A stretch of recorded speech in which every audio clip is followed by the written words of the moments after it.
session. I'm Peter Ralph from University of Oregon, Eugene. And I'm going to be talking about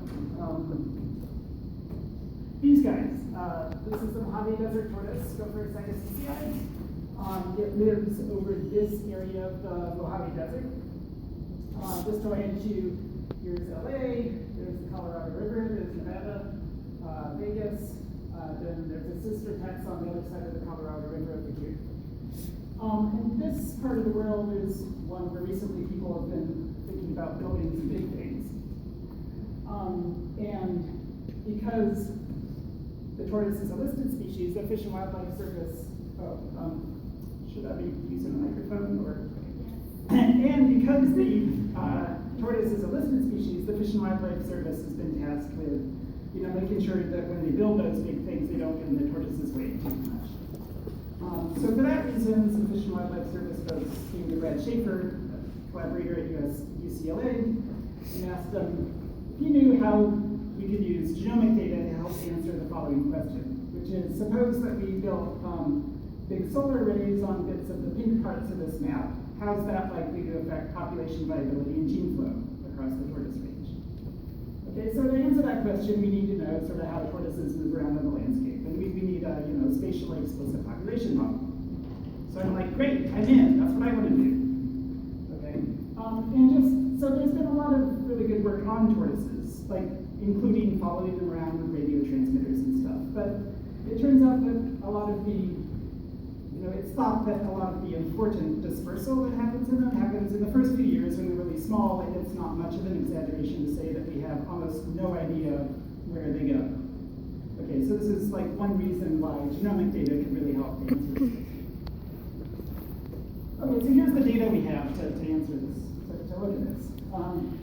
Janet Fu, undergrad and Brad, got together a whole bunch of GIS layers. These are maps of environmental variables of things like precipitation in June, shrub cover, depth to bedrock, etc. Some tortoise researchers with Dick Tracy in Reno were nice enough to send us a freezer full of samples. This represented an amazing amount of work and is a really great resource. They collected those for other reasons. If you want to hear why, you should see Hava's talk at 10 a.m. on Tuesday. That's Hava over there. And then out of that freezer, Evan McCartney-Belstad, who's a really wonderful grad student with Brad, picked out 270 of them for whole genome sequencing. So this is the map. This is the map of where those samples were from.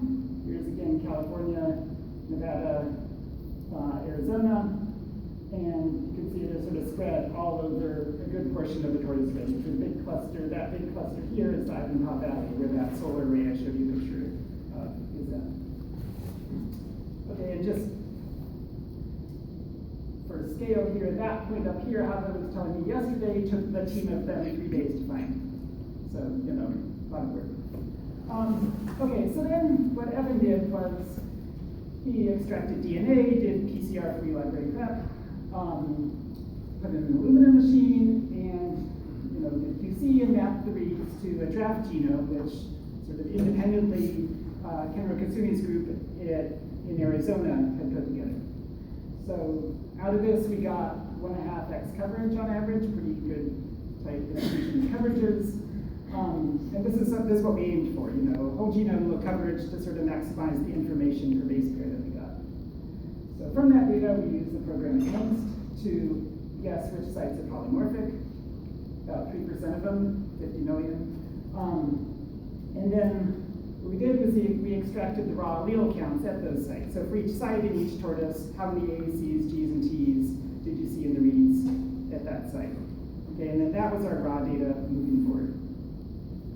Okay, so just first to make sure we're not crazy, we're going to look at the mitochondria where there we have higher coverage and they're homozygous, right? So they're half-life, right? So using that information, we can estimate the per base, per read and per base error rate, which is about 2 times 10 to the minus 4, which means you can believe me moving forward. And the interesting thing is that there's 2 main mitochondrial haplotypes, like they're diverged by a fair amount, comparable to the nuclear genome, 0.3%. They they are distributed across space like this. There's one haplotype in the Ivanpah Valley and the Kelso Dunes in north, and the other one south and west of there.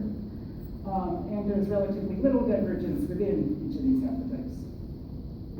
Okay, so next we should look at the nuclear genome. First we did PCA. So we did PCA not on the genotypes, but on this matrix of raw allele counts, right? Down here in the inset are actual PC1 versus PC2. And the main signal is that PC1 explains 12% of the variance and divides the tortoises up into these two groups. Okay, and I've colored the samples here by those, according to which group they're in. And you get a picture that's almost, but not exactly, the same as what we saw in the mitochondria, interestingly. So there seems to be something going on with this north-south split. Okay, maybe your next question is, well, does the nuclear genome look just like the mitochondrial genome with these two diverged haplotypes? And the answer is no. It's like surprisingly hard to find SNPs that look like all the SNPs we see in the mitochondria. There's like maybe a few interesting regions in the nuclear genome, but not really much of it. Okay. The next thing that I want to look at is this. So on the left is the sample map colored by which group they're in from PC1, like we just saw. And on the right here, this is geographic distance against sequence divergence. So each point is a comparison between two tortoises. X-axis is distance apart as the crow flies. And the y-axis is sequence divergence. So that's effectively mean time to most recent common ancestor. Okay, so the divergence is something like 0.5%, but upscale this to years by calibrating to painted turtle. Okay, so this tells us that roughly, up to this calibration, the mean time to most recent common ancestor between two of these tortoises is between 120 and 140,000 years. Okay, so the first thing you see is isolation by distance, right? The further apart they are, the more distantly they tend to be related. The second thing is that there's these two clouds.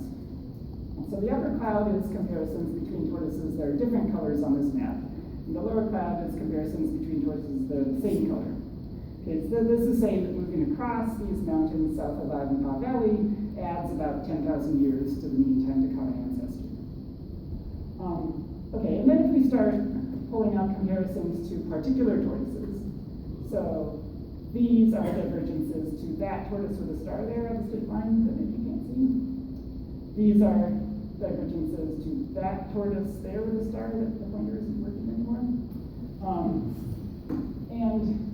So you can see that neighboring tortoises have almost identical relationships to everybody else. There are some intermediate tortoises where the colors change. And just moving around this reference point, you can see there's a whole ton of structure and information here. Right, so because we have really good estimates of sequence divergence and geographic sampling, that's giving us a lot of information. Okay, so I guess now I should move back into what I said I was going to do, which was fit a population model. So first I want to think about, where the data are coming from. So you can imagine starting at a tortoise today somewhere in the landscape, down at the bottom there. And then picking a point in their genome and moving back up through time, looking at where the ancestor lived from which that tortoise inherited that bit of genome. Okay, so as you follow that lineage back in time, you'll move across space, and the lineage will jump at a rate equal to the generation time. It'll tend to move towards regions that are producing more tortoises. Okay, so if we know how lineage moves, that'll tell us a great deal about how tortoises move, and also something about the demography. Right, so what we'd like to know is how lineages move. And this is related to our data because, mean time to common ancestor is closely related to how long until two of these lineages come close to each other on average. Okay, so how we modeled this, I won't tell you all the details, but here I've just told you that you can parameterize lineage movement by these two maps. One map is how fast does it move around, and the other map is which way does it like to go, like where the good habitat is. So we've got this collection of GIS layers of maps of environmental variables. The model that we did was, let's suppose that these two maps that parameterize lineage movement are linear combinations of these maps of environmental variables. Okay, and then put it through a transformation and do some other stuff I'm not telling you about. But we want to pick these coefficients predictions here, to make these maps in a way that, so that the predictions from the model best fit the data. Okay, so long story short, that's what I did. But and how much time do I have? Okay, yeah, so long story short, that's what I did. And just a quick aside, this sort of problem falls into a general category of problems that are called inverse problems, okay? So other things in this class of problems include, seeing what's inside your head by shooting waves through it, or figuring out what's inside the earth by watching earthquakes waves go through the earth, okay? So it's well studied, but it's also kind of hard. This class of problems is kind of hard, because the thing that characterizes inverse problems, where the Ford's problem, like we know what demography is like, what should the data look like, is easy. But the inverse problem, where we have the data but wanted for history and demography, that mapping tends to be hard, specifically because there'll often be many possible histories that map to the same data. Okay, so that's bigger picture. But it's well studied. There's methods to do this. So I implemented something that seems to work pretty well. And I'm not going to dwell on the results because, well, kind of embarrassingly, the best fitting model that we got didn't use any of these wonderful maps of environmental variables, right? It was just flat over the tortoise range. And in retrospect, it's, kind of, the reason for that is obvious, and it's because the Mojave Desert hasn't been static over the last 120,000 years, right? There's been these big lakes that have appeared and disappeared on that time scale, for instance. So that's what I'm doing now, and to answer the original problem, we need to figure out how to fit population models that also change in time. And I've got preliminary results I'd be happy to show you, but they're not done, so I'm not presenting them. Okay, so the other thing we got going on is Jamie Ashander just started a postdoc to get our population viability analysis going. We're doing sort of as good simulations as we can, spatially explicit, individual-based. We have botnet that we're going to inform with the genetic data as well as parameters from the literature. So if you have practical ideas on how to do that, I'd like to hear from you. And so thanks to Evan, who got together the genomic data, Brad, who's sort of overseeing, Gideon, who's helped out with some of the geographic stuff, Brad, Hava, Bridget, and Dick, who sent us that wonderful freezer full of samples, Fish and Wildlife Service, and the NSF for paying for some things. And you for listening, and if you want to hear more about tortoises, go see Hava's talk on Tuesday.